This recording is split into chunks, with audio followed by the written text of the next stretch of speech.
Sex education web series का final season यानी season 4 release हो चुका है। ये मान लो कि एक कहानी में जब आप बहुत ज्यादा डूब जाते हैं और जब वो कहानी खत्म होती है और आपको ये मालूम होता है कि अब ये कहानी इससे आगे नहीं बनेगी, तो ऐसा फील आता है जैसे अभी अभी एक नई लाइफ खत्म की और अब बारी है उस लाइफ को छोड़ने की। ऑलराइट, मेरी ये बात सुनने के बाद में आप लोगों को ये तो अंदाजा हो गया होगा कि इस सीजन का क्लाइमैक्स है वो वाकई में अच्छा है, लेकिन क्या वाकई में एक एक घंटे के पूरे 8 एपिसोड्स देखना वेब सीरीज को बिंज वॉच करना वर्थ इट होगा? क्योंकि इस वेब सीरीज को देखने के अपने ही नुकसान और अपने ही फायदे हैं। तो अपने अपने कानों में उंगली डाल के उनको ढंग से हिला के और फिर रेडी हो जाओ मेरा ये रिव्यू प्रवचन सुनने के लिए। एक टीवी सीरियल के राइटर से डायरेक्टर ने पूछा कि यार इस सीरियल के अंदर जो फीमेल लीड हीरोइन और हीरो है क्यों ना इनकी स्वागत करा दी जाए। तो राइटर ने जवाब दिया कि भाई साहब जिस दिन ये सीन मैंने लिख दिया उसी दिन इस एपिसोड की इस पूरे टीवी सीरियल की कहानी ही खत्म। और ऐसा ही कुछ इस सेक्स एजुकेशन की वेब सीरीज के अंदर है, जहाँ पे ओटिस और मेव की यदि गलती से भाई साहब इंटरकोर्स हो गया ना तो समझो पूरे एपिसोड की कहानी खत्म है और यही इंटरकोर्स होने पे नहीं आता है। टॉप मिशन है ये। इसके अलावा इस वेब सीरीज को सेक्स एजुकेशन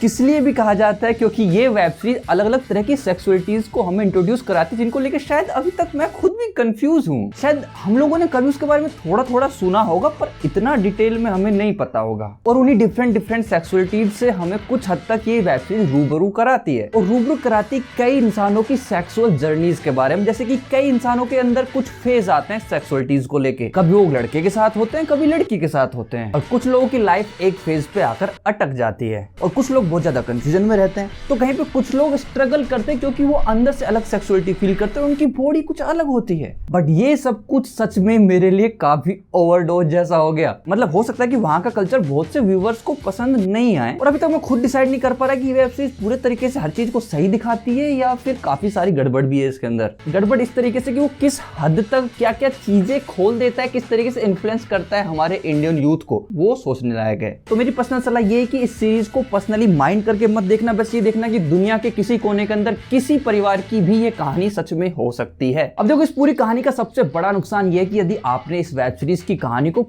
शुरुआत से नहीं देखा, यानी सीजन 1, 2, 3 नहीं देखे, तो सीजन 4 देखने का कोई सेंस बनता ही नहीं है। जो लोग चारों सीजन एक साथ देखने की सोच रहे हैं तो उनका पूरा हफ्ता गया। दूसरा ये इसके अंदर बहुत सारे कॉमेडी सेक्स सीन्स हैं, बहुत सारी ऐसे सीन्स हैं जो रेनबो कम्युनिटी को सपोर्ट करता है। Rainbow community I think LGBTQ करके है, जो के बारे में शायद मैं ज्यादा बात नहीं कर पाऊंगा क्योंकि ऑलरेडी बहुत से लोगों को मुझसे ज्यादा पता होगा। लेकिन ये सारे सीन्स बहुत से लोगों को ऑकवर्ड कर सकते हैं बड़े आराम से, क्योंकि बहुत से लोगों का ऑलरेडी कहना है कि इस वेब सीरीज के अंदर केवल हवस ही हवस है, हवस से जुड़ी कहानी है, हवस ही हवस के अलावा कोई और हवस के अलावा कुछ नहीं।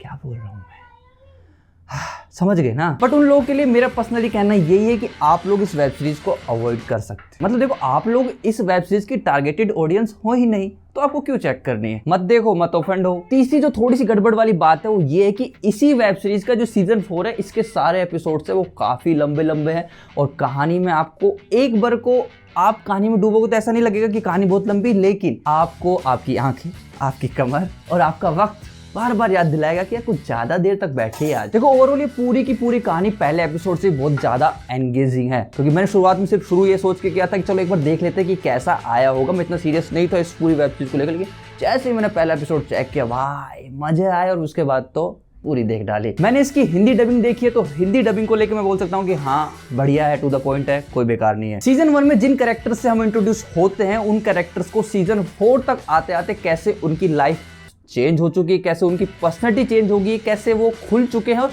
कौन बंद चुके हैं, ये सारी जो चेंज वाली जर्नी वो हमें अच्छे से समझ आती है और हमें फील होती है, जो कि बहुत ही शानदार बात है। और इन्हीं सभी लाइफ चेंजिंग जर्नीज का जब एक पड़ाव पे आके एंड किया जाता है, मतलब कि सीजन 4 का क्लाइमैक्स होता है, तो वाकई में ये हार्ट वार्मिंग हो जाता है, बोले तो दिल गर्म हो जाता है। अजीब हिंदी नहीं है? पूछोगे फैमिली सीरीज है कि? अरे भाई शर्म करो, कैसे मन में सवाल आया तुम्हारे? ये जब इतना सारा चिट्ठा बता चुका हूँ, नाम पढ़ो इसका फिर से, फैमिली सीरीज है कि नहीं है? तो मेरा final statement for web series sex education, जिसका सीजन 4 अभी अभी रिलीज हो चुका है, इस फाइनल सीजन के अंदर सेक्सुअल जर्नीज को लेकर लोगों की अलग अलग कहानियां जो आके यहाँ पे पूरी होती है। तो शुरुआत से सीजन 1, 2, 3 देखे तो डेफिनेटली इसे बिल्कुल मिस मत करना, और यदि देखने का प्लान बना रहे तो चारों सीजन देख सकते हो, तो अकेले में जाके जरूर देख लेना। सेक्स टुडे टॉपिक को फनी वे में, एजुकेशनल वे में और एंटरटेनिंग वे में इसमें दिखाने की पूरी कोशिश की है, जो कि देखने लायक बोला जा सकता है। तो आई डेफिनेटली रिकमेंडिंग यू, यदि आप लोग को इस तरह का कंटेंट डेफिनेटली पसंद आता है तो। और यदि मैं अपने फाइनल स्टेटमेंट को रिव्यू में बयां करना चाहूँ तो मैं रिव्यू दूंगा 4.3 आउट ऑफ 5। चलो बातचीत में मजा आया तो आपको पता है कि वीडियो को आपको क्या करना है और क्या करके हमें बताना है और फिर कैसे करके आप हमसे हमेशा के लिए जुड़ सकते हो।